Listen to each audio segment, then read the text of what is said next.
নমস্কাৰ এই মুহূৰ্তত আহি পৰিছে আজি ৰাতিপুৱাৰ কেইবাটাও গুৰুত্বপূৰ্ণ খবৰ আৰু এনেধৰণৰ খবৰসমূহ নিতৌ চাবলৈ চেনেলটো সাবস্ক্ৰাইব কৰি ভিডিঅ'টো এটা লাইক কৰি দিব লৈছো আজি ৰাতিপুৱাৰ প্ৰথমটো খবৰ ইউজিচি কেৱল এটা ধৰ্মৰ বাবে নহয় সকলো ধৰ্মৰ বাবে বিৰোধী হয় এনেধৰণৰ মন্তব্য কৰিছে ভিন্না গান্ধীৰ সমষ্টিৰ বিধায়ক বদৰুদ্দিন আজমলে আইডিয়া প্ৰধান বদৰুদ্দিন আজমলে মন্তব্য কৰিছে যে ইউজিচি আইনটো যেটো আইন আনিছে বাল্য বিবাহ বিৰোধিতা অৰ্থাৎ বাল্য বহু বিবাহ বিৰোধিতা এটা বা দুটাতকৈ অধিক বিবাহ কৰিব নোৱাৰিব লিভিং ৰিলেশ্যনশ্বিপ কৰিব নোৱাৰিব হেতু কেৱল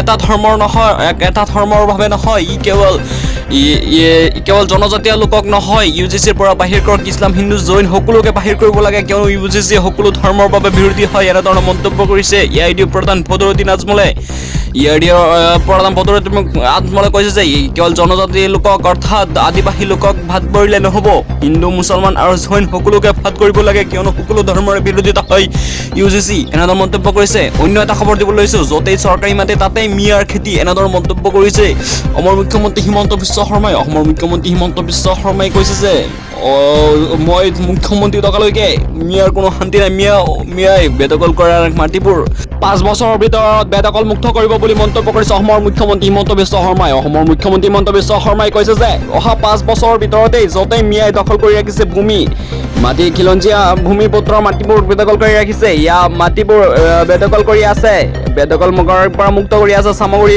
অভয়াৰণ্যৰ পৰা চামগুৰি লাওখা অভয়াৰণ্যৰ পৰা 1200 বিঘা মাটি আৰক্ষী প্ৰশাসনে বেদখলকাৰী হাতৰ পৰা প্ৰশাসনে উচ্ছেদ চলাই আছে বৃহৎ উচ্ছেদ অভিযান চলাই আছে চামগুৰি শিঙিমাৰীৰ অৰ্থাৎ লাওখোৱাৰ অভয়াৰণ্যৰ বৰ্তমান অভয়াৰণ্যত উচ্ছেদ 1200 বিঘাৰ ওপৰত অধিক বনাঞ্চল দখল কৰি ৰাখিছে মিয়া তাৰপিছতেই ৰাজ্যত হাহাকাৰ সৃষ্টি হৈছে এতিয়া লাওখাৰ চামগুৰিৰ পৰা আৰম্ভ কৰি ৰূপী যিকোনো ঠাইতে বৰ্তমান উচ্ছেদ হ'ব মিয়া য'তে আছে তাতে উচ্ছেদ কৰিব বুলি মন্তব্য কৰিছে অসমৰ মুখ্যমন্ত্ৰী হিমন্ত বিশ্ব শৰ্মাই অন্য এটা খবৰ দিব লৈছো খামেনিৰ আন্তঃৰাষ্ট্ৰীয় গ্ৰহত অংশগ্ৰহণ কৰাৰ বাবে ভাৰতক শলাগ লৈছে ভাৰত আৰু ইৰাণৰ বন্ধুত্বক প্ৰশংসাৰ উপচাই ওলাইছে ইৰাণৰ ৰাষ্ট্ৰপতিয়ে ভাৰত আৰু ইৰাণৰ খামেনিৰ আন্তঃৰাষ্ট্ৰীয় গ্ৰহত অংশগ্ৰহণ কৰাৰ বাবে ভাৰতৰ বৈদেশিক মন্ত্ৰী আৰু বিহাৰৰ ৰাজ্যপাল অংশগ্ৰহণ কৰাৰ পিছতেই ভাৰত চৰকাৰৰ হৈ পিছতে ইৰাণৰ ৰাষ্ট্ৰপতিয়ে প্ৰশংসাৰ উপচাই ওলাইছে কিয়নো কৈছে আৰু মন্তব্য কৰিছে ইৰাণ আৰু ভাৰতৰ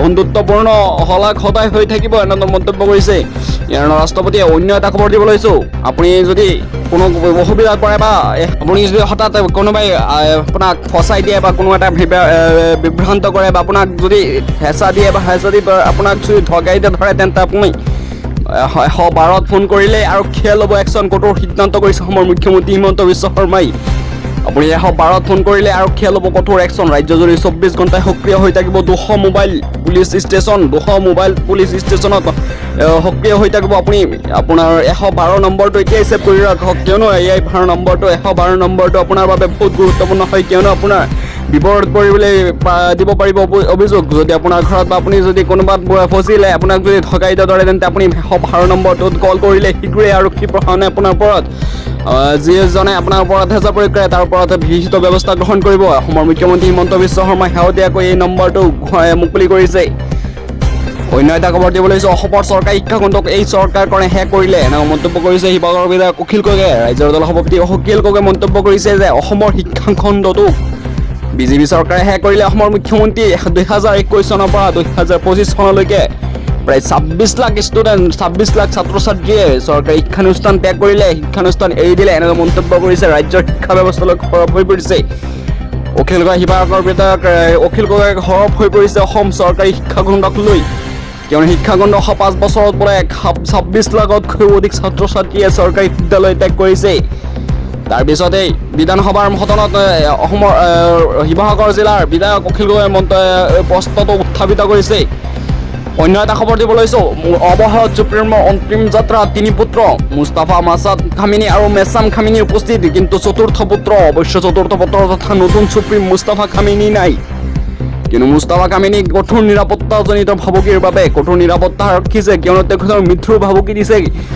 ভাবুকিৰ পিছতে এই অনুষ্ঠানটো উপস্থিত নাই মুস্তাফা আল খামিনী বৰ্তমান নিৰাপত্তা আছে অন্য এটা খবৰ দিব লৈছো আৰম্ভ হৈছে গুৱাহাটী বিমানবন্দৰত অসমীয়া ভাষাৰে এতিয়াৰ পৰা অসমীয়া ভাষা ঘোষণা মুকলি কৰিছে অসমীয়া ভাষাতেই সকলো বিমানবন্দৰৰ হিন্দী ভাষা ইংৰাজী ভাষাৰ লগতে অসমীয়া ভাষাও চলিব অসমীয়া ভাষাত গণনা কৰিবলৈ বাধ্য কৰা হৈছে বিমানবন্দৰৰ কৰ্তৃপক্ষক বাধ্য কৰাইছে অসমীয়া ভাষা ঘোষণা কৰিবলৈ অৱসৰপ্ৰাপ্ত IPS কুলদৰ শইকীয়াক তিনি আমোলাই প্ৰেৰণ কৰিছিল পত্ৰ। তাৰ পিছতে আৰম্ভ হৈছে গুৱাহাটী বিমানবন্দৰত অসমীয়া ভাষা বৰ্তমান ঘোষণা হৈছে। অসমীয়া ভাষাত ঘোষণা কৰিবলৈ বাধ্য কৰা হৈছিল বিমানবন্দৰৰ কৰ্তৃপক্ষই। তাৰ পিছতে অৱসৰপ্ৰাপ্ত IPS কুলদৰ শইকীয়াই তিনি আমোলাই পত্ৰ প্ৰেৰণ কৰাৰ পিছতেই অসমীয়া ভাষাটো আৰম্ভ হৈছে গুৱাহাটী এয়াৰপৰ্টত বিমানবন্দৰত ইংৰাজী হিন্দী ভাষাৰ লগতে বৰ্তমান অসমীয়া ভাষাও চলিব। অসমীয়া ভাষাতেই সকলোকেইটা ক'ব বিমানবন্দৰৰ কৰ্মচাৰীসকলে। অন্য এটা খবৰ দিব লৈছোঁ, হাইলাকান্দিত আটক হৈছে এজন বাংলাদেশী নাগৰিক আটক হৈছে হাইলাকান্দি নামৰ ঠাইত। অসমৰ হাইলাকান্দিত আটক হোৱা বাংলাদেশীজনৰ নাম হৈছে শ্বাহেদ আহমেদ। প্ৰায় 3 বছৰ ধৰি হাইলাকান্দিত আছে লোকজন। গোপন সূত্ৰৰ ভিত্তিত শ্বাহেদক আটক আৰক্ষী ভাৰত বাংলাদেশ সীমান্তয়েদি অসমত প্ৰৱেশ কৰিছিল লোকজনে। তাৰ পিছতে অসম আৰক্ষীয়ে গ্ৰেপ্তাৰ কৰিছে লোকজনক। বৰ্তমান তেখেত আৰক্ষী প্ৰশাসনৰ ওচৰত আছে। আৰক্ষীয়ে গ্ৰেপ্তাৰ কৰিছে লোকজনক। হাইলাকান্দিত আটক হৈছে শ্বাহেদ আহমদ নামৰ বাংলাদেশী লোকটো। প্ৰায় 3 বছৰ ধৰি অসমত আহিছিল তেখেত। তাৰপিছতে আজি ধৰিছোঁ তেখেতক। অন্য এটা খবৰ দিব লৈছোঁ, শেহতীয়াকৈ জুবিন গাৰ্গৰ ফটোত প্ৰস্তাৱ দিয়া লোকজনে মন্তব্য কৰিছে যে মই জানি বুজি প্ৰস্তাৱ কৰা নাছিলোঁ। জুবিনদাৰ ছবিখন দেখা নাছিল বুলি মন্তব্য কৰিছে। প্ৰস্তাৱ কৰা ছবিখন পানীৰে ধুই চাকি জ্বলাই অসমবাৰীক ক্ষমা বিচাৰিলে জাজি উৰণীয়া সেতুৰ দেৱালত। জুবিন গাৰ্গৰ ছবিত প্ৰস্তাৱ কৰা পুতুল কলিতা নামৰ যুৱকজনে অৱশেষত তেখেতে ক্ষমা বিচাৰিছে, কিয়নো তেওঁ জানি বুজি আৰু তেখেতে জনা নাছিল যে জুবিন গাৰ্গৰ ভূতো আছে বুলি মন্তব্য। তাৰপিছতেই তেখেতে সমগ্ৰ অসমবাসী আৰু জুবিন গাৰ্গৰ অনুৰাগীলৈ ক্ষমা বিচাৰিছে আৰু কৈছে যে মই জানি বুজি প্ৰস্তাৱ কৰা নাছিলোঁ। জুবিনদাৰ প্ৰস্তাৱ কৰা ছবিখন তেখেতে বৰ্তমান ধুই চাফ চিকুণ কৰি ৰাখিছে। অন্য এটা খবৰ দিব লৈছোঁ, লোকপিয়লত মাতৃভাষা অসমীয়া বুলি ব্যৱহাৰ কৰিলে NRCৰ পৰা ভাগ কৰিব লাগিব। এইবাৰ লোকপিয়লত সংখ্যালঘুক অসমীয়াৰ পৰিৱৰ্তে বাংলা মাতৃভাষা বুলি উল্লেখ কৰক, এনেদৰে মন্তব্য কৰিছে অসম সংখ্যালঘু লোকলৈ মন্তব্য কৰিছে অসম ভূমিপুত্ৰ গণমঞ্চৰ কাৰ্যকৰী সভাপতি অধিবক্তা নাজিমুদ্দিন মোল্লাই মন্তব্য কৰিছে লোকপিয়লত যদি মাতৃভাষা অসমীয়া বুলি ব্যৱহাৰ কৰে তেন্তে NRCৰ পৰা আপোনাৰ নাম বাদ পৰিব।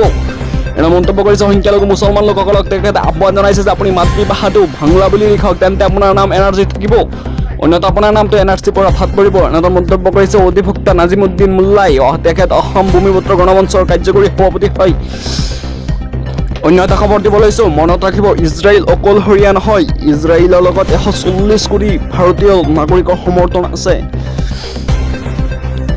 আমেৰিকাৰ প্ৰত্যাহ্বান জনাই ইজৰাইলৰ প্ৰধানমন্ত্ৰী বেঞ্জামিন নেতানিয়াহু। আমেৰিকাই প্ৰত্যাহ্বান জনাইছে যে ইজৰাইলৰ লগত 140 কোটি জনতাৰ সমৰ্থন আছে। ইজৰাইলক অকলশৰীয়াকৈ ভাবিব নালাগে, অকলশৰীয়াকৈ ল'ব নালাগে, কিয়নো ইজৰাইলৰ লগত 140 কোটি জনতাৰ অধিক লোক সমৰ্থন আছে। তেখেতসকলে ভাৰতীয় সকলো লোকেই ইজৰাইল অকলশৰীয়া নহয়। ইজৰাইলৰ লগত আৰু আমেৰিকাই প্ৰত্যাহ্বান জনাইছে ইজৰাইলৰ প্ৰধানমন্ত্ৰী বেঞ্জামিন নেতানিয়াহুৱে কৈছে আপোনাৰ আমেৰিকাৰ সমৰ্থন নহ'লেও নাই, কিন্তু ভাৰতৰ সমৰ্থন 140 কোটি জনতাৰ সমৰ্থন আছে। অন্য এটা খবৰ দিব লৈছোঁ, অৰুণোদয় বৰ্তমান কালি বাজেট দৰাইছিল। 6 জুলাইত বাজেট দৰাইছিল অসমৰ মুখ্যমন্ত্ৰী হিমন্ত বিশ্ব শৰ্মাই। বাজেট অধিৱেশনৰ আজি হৈছে দ্বিতীয় দিনত কেইবাটাও বিধেয়ক উত্থাপিত কৰিব যে যিসকলৰ টকাবোৰ বন্ধ হৈ আছে, অৰুণোদয়ৰ লগতে অন্যান্য আঁচনি লাখপতিবাহীটোৰ টকাবোৰ আটকি আছে, অৰ্থাৎ বন্ধ হৈ আছে। সেইবোৰ টকা 1 আগষ্টৰ পৰা সোমাই যাব। আপুনি চিন্তা কৰিবলগীয়া একো নাই, কিন্তু সোমাই যাব সকলোৱে। আজি বাজেট অধিৱেশনত ঘোষণা কৰিব। কেন্দ্ৰীয় চৰকাৰৰ পৰা বাজেটটো ধৰাব অসমৰ মুখ্যমন্ত্ৰী হিমন্ত বিশ্ব শৰ্মা তথা অসম চৰকাৰে বাজেট ধৰাৰ পিছতে 1 আগষ্টৰ পৰা সকলোৰে একাউণ্টত অৰুণোদয়ৰ আগতে 1250 টকা পাইছিলে। 1250 টকা যিসকলে লাভ কৰি আছে তেখেতসকলে লাভ কৰিব, আৰু যিসকলৰ টকা বন্ধ হৈ আছে অন্যান্য আঁচনি তেখেতসকলৰ টকাবোৰ সোমাই যাব।